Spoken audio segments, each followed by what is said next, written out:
Hello అండి. ఈరోజు చాలా మంచి వీడియో. 5 నిమిషాల్లో మీకు క్యారెట్ పచ్చడి రెడీ అయిపోతుంది. అది కూడా ఇన్స్టెంట్గా చక్కగా క్యారెట్ చట్నీ ఎంతో టేస్టీగా బోలెడన్ని విటమిన్స్ ఉంటాయి దీనిలో. అందరికీ తెలిసిందే క్యారెట్ చాలా మంచిదని. సన్నటి గ్రేటర్ పెట్టి కోరుకోండి. లావుగా పెద్దదిగా ఉన్నది కాకుండా సన్నగా ఇలా పొడి పొడిగా వచ్చేటట్టు కోరుకుని ప్యాన్లో కొంచెం మెంతులు, కంపల్సరీ మెంతులు వేసుకోండి, అప్పుడు బాగుంటుంది. డ్రై ప్యాన్లోనే వేసుకోండి, ఆయిల్ అవసరం లేదు. చక్కగా సిమ్లో పెట్టి మాడిపోకుండా వేయించుకోండి. మాడిపోతే చేదొస్తుంది, మాడకుండా ఉంటే మంచి సువాసన, హెల్త్కి కూడా మంచిది అన్నిటికీ కూడా. ఈ మెంతుల్ని ఇలా వేసేసుకుని కచ్చాపచ్చాగా కొంచెం అలా దంచేసుకోండి. కొంచెం మెత్తగా దంచినా కూడా బాగానే ఉంటుంది. ఈ దంచడం మీకు ఇబ్బంది అయితే మిక్సీలో వేసుకుని పొడి చేసుకున్న పొడి ఉంటే మీ దగ్గర మెంతుల పొడి వేసేసుకోండి, ఇంకా అది ఇంకా ఈజీగా ఉంటుంది. ఇలా వెల్లుల్లిపాయలు కొంచెం ఎక్కువ, ఏ చట్నీకైనా మేము రోటి పచ్చళ్ళకి చెప్పేదానికి కొంచెం ఎక్కువ వేసుకోమని చెప్తాను. అది హెల్త్కి మంచిది, మనం విడిగా తినలేం కాబట్టి ఇలా వేసుకోండి.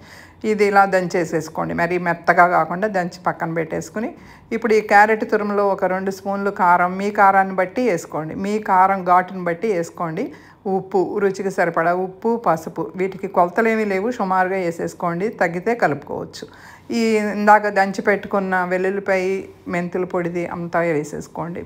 ఇలా నిమ్మరసం పోసుకోండి. చింతపండు వేసి చేసుకోవచ్చు, కానీ చింతపండుతో దంచి, అలా కాకుండా నిమ్మరసం వేసుకోండి. ఫుల్ విటమిన్ సి ప్లస్ క్యారెట్లో ఏమేమి ఉంటాయో మీ అందరికీ తెలిసిందే. విటమిన్ ఏ అంటే గుర్తొచ్చేది క్యారెట్. అలాగే బోల్డ్ విటమిన్స్, బోల్డ్ యాంటీఆక్సిడెంట్స్ అన్నీ ఉంటాయి. అలాగే హెల్త్కి మంచిది, టేస్ట్ బాగుంటుంది, ఈజీగా చేసుకోవచ్చు. క్యారెట్ తురవటం ఒక్కటే మీకు లేట్, కానీ మిగతాదంతా చాలా ఈజీ ప్రాసెస్. ఇప్పుడు ఫైనల్గా పోపు పెట్టుకోవటం. ఈ పోపులోనే ఉంది మజాక అంతా. ఈ పోపుని చక్కగా వేసుకుంటే మీకు మంచి సువాసన ఉంటుంది, టేస్ట్ కూడా బాగుంటుంది.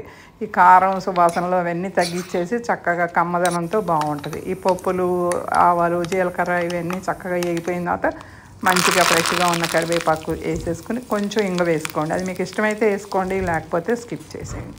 అంతే, చాలా ఈజీగా అయిపోయింది కదా. ఈ పోపు అంతా పచ్చళ్ళు వేసి కలిపేసేసుకుంటే పచ్చడి రెడీ మీకు. ఇది బయట అయితే 2-3 రోజులు ఉంటుందండి, ఫ్రిడ్జ్లో పెడితే ఎన్ని రోజులైనా ఉంటుంది. మీరు వేడి అన్నంలో నెయ్యి వేసుకు తింటే అదిరిపోద్దండి టేస్టు. పులుపు కావాల్సింది కలుపుకోండి. మీకు అందరికీ నచ్చింది అనుకుంటున్నాను. నచ్చితే ఒక్క లైక్ చేయండి.